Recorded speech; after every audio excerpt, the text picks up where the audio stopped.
જેલમાં બંધ આપના ધારાસભ્ય ચૈતર વસાવાના સમર્થનમાં શક્તિ પ્રદર્શન થવા જઈ રહ્યું છે। નર્મદાના ડેડિયાપાડામાં આદિવાસી સમાજના જુદા જુદા સંગઠનોએ 2 જુલાઈએ સામાજિક જન સમર્થન સભાનું આયોજન કરવાનો નિર્ણય લીધો છે। 1 લાખની જનમેદની ડેડિયાપાડાના પીઠા ગામમાં એકત્ર થવાનો દાવો કરાઈ રહ્યો છે।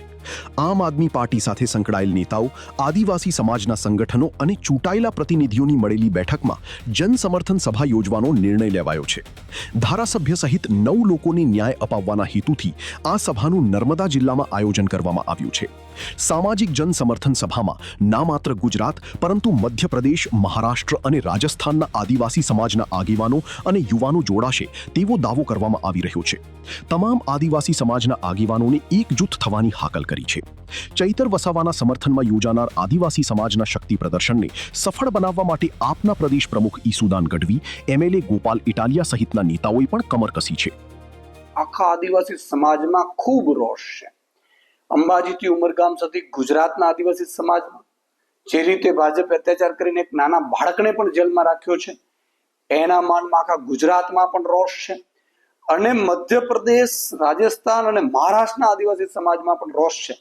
ત્યારે આદિવાસી સંગઠનો અને આદિવાસી સમાજ આવતીકાલે ડેડિયાપાડામાં લગભગ 1 લાખથી વધુ લોકો ભાજપને લલકાર આપવા માટે કે અમે અંગ્રેજોથી ડર્યા નથી, અંગ્રેજોની સામે ઝૂક્યા નથી, ત્યારે અમારા રતન, અમારો અવાજ ઉઠાવનાર ચેતર વસાવા એને અને એના પરિવારને જેલમાં તમે નાખ્યો છે, એની વિરોધમાં 1 લાખથી વધુ લોકો કાલે ડેડિયાપાડામાં એકઠા થવાના છે, જેમાં વિવિધ સામાજિક આગેવાનો પણ આદિવાસી સમાજના રહેવાના છે। અમારો પરિવાર છે ચેતરભાઈ વસાવા સ્વાભાવિક છે આમ આદમી પાર્ટીનો, એટલે આમ આદમી પાર્ટીનો પણ તમામ પ્રદેશ નેતૃત્વ ત્યાં રહેશે। એટલે આદિવાસી સમાજના એક હીરાને, એક રતનને ભાજપે જે રીતે ડરાવી, ખોટી રીતે ફસાવ્યા છે, જેના વિરોધમાં આદિવાસી સમાજને એક કરવાની આ નેમ છે।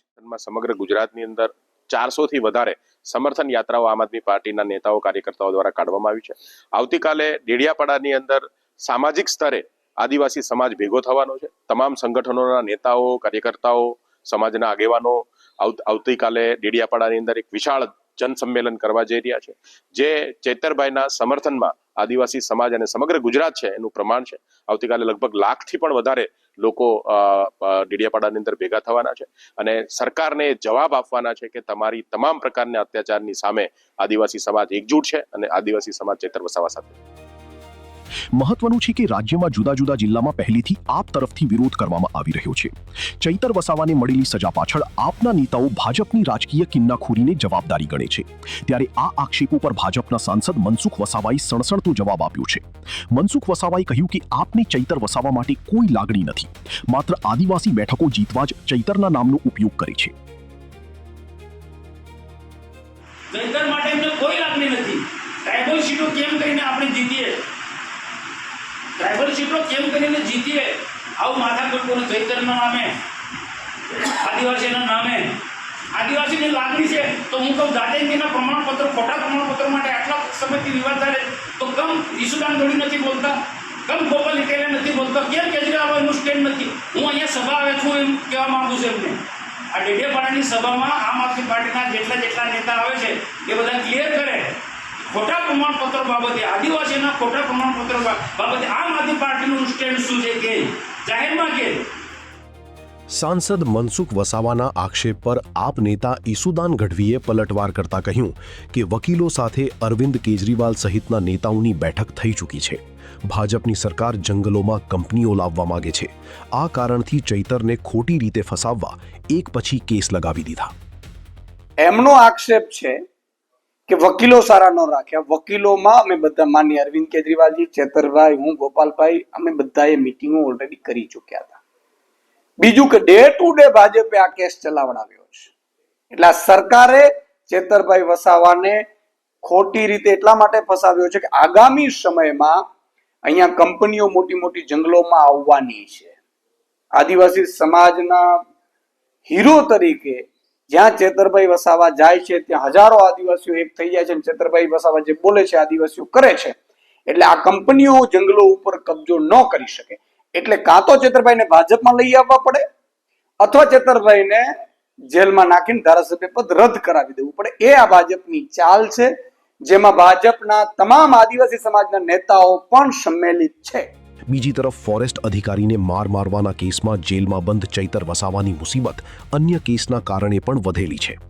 ઝઘડિયા લાફાકાંડમાં પણ ચૈતર વસાવા સહિત આપના 4 નેતા સામે ગુનો નોંધાયેલો છે, જેમાં ભરૂચ કોર્ટે પિયુષ પટેલ, રજની વસાવા અને સર્જન વસાવાના 2 દિવસના રિમાન્ડ મંજૂર કર્યા હતા. તો ચોથા આરોપી તરીકે ચૈતર વસાવા પહેલેથી અન્ય કેસમાં વડોદરા સેન્ટ્રલ જેલમાં બંધ છે.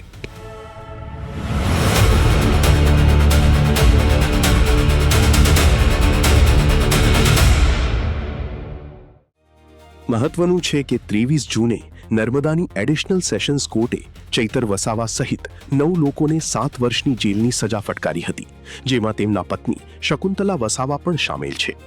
ફોરેસ્ટ વિભાગના કર્મચારીને ધમકાવવાના અને મારવાના કેસમાં આ સજા સંભળાવાઈ હતી.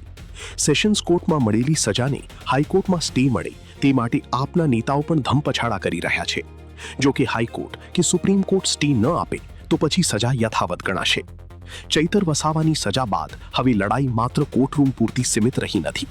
એક તરફ હાઈકોર્ટમાંથી સ્ટે મેળવવાના પ્રયાસો ચાલી રહ્યા છે, તો બીજી તરફ રસ્તા પર સમર્થનનો માહોલ ઊભો કરવાનો પ્રયાસ થઈ રહ્યો છે.